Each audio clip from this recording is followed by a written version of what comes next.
ముందుగా సనాతన ధర్మ కుటుంబీకులందరికీ కూడా శుభాభివందనాలు. ఈరోజు నేను మీతో చర్చించాలనుకున్న ఆలయం హటకేశ్వర స్వామి వారి యొక్క ఆలయ చరిత్ర గురించి ఈరోజు మనం తెలుసుకుందాం.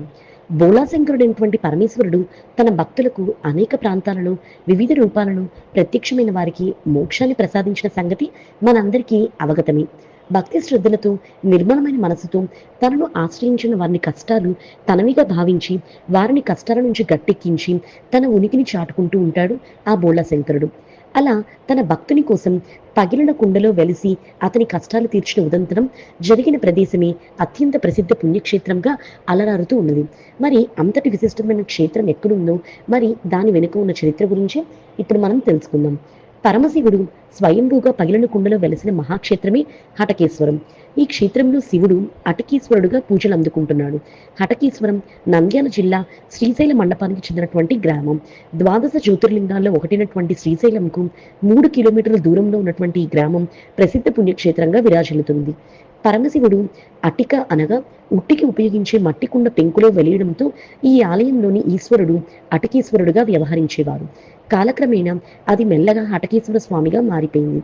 నిరంతరం హటకేశ్వరుని నామస్మరణతో ఆ ప్రాంతానికి కూడా హటకేశ్వరం అనే పేరు స్థిరపడిపోయింది. ఇక్కడ చెంచుల తెగకు చెందినటువంటి ఆదివాసులు నివసిస్తూ ఉన్నారు.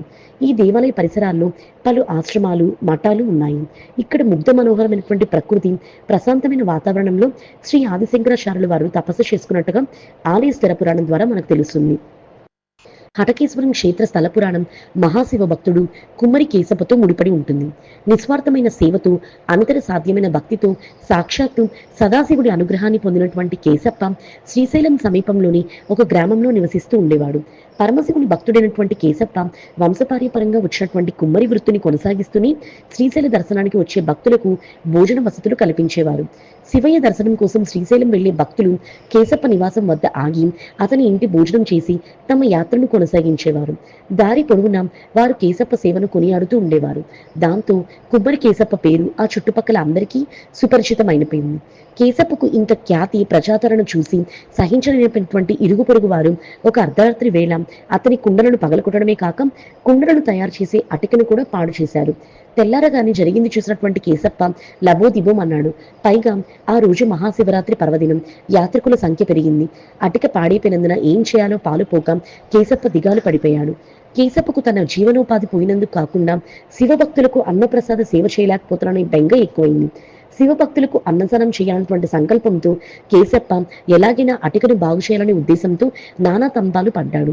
ఇదే అదనుగా భావించి ఇరుగు పొరుగు వారు శ్రీశైలం వెళ్తున్నటువంటి యాత్రికులను పనిగంటి ఆపి కేశప్ప ఇంట్లో అన్న సమాధానం జరుగుతుందని వెళ్ళమని ప్రోత్సహించారు. అమ్మడానికి కుండలు లేవు, తయారు చేయడానికి అటుక లేదు. యాత్రికులను సాధారణంగా ఆహ్వానించిన కేశప్ప ఎలా భోజనాలు ఏర్పాటు చేయాలో తెలియక దిక్కుతోచిన స్థితిలో పెరట్లో కూర్చొని కన్నీరు పెట్టుకోసాగాడు. తన భక్తుని ఆవేదన చూసి చలించిపోయిన పరమేశ్వరుడు అతని ముందు ఉన్న పగిలిన కుండ పెంకులో ప్రత్యక్షమవుతాడు. లోపలికి వెళ్లి భక్తులకు భోజనాలు వడ్డించమని చెప్తాడు. శివుడికి నమస్కరించి లోపలికి వెళ్ళినటువంటి కేశప్పకి అక్కడ కుండల నిండుగా వివిధ రకాల పదార్థాలతో కూడినటువంటి భోజనం కనిపిస్తుంది. ఆ భోజనాన్ని శివ మహాప్రసాదంగా యాత్రికులకు కడుపు నిండుగా సంతృప్తిగా వడ్డిస్తాడు.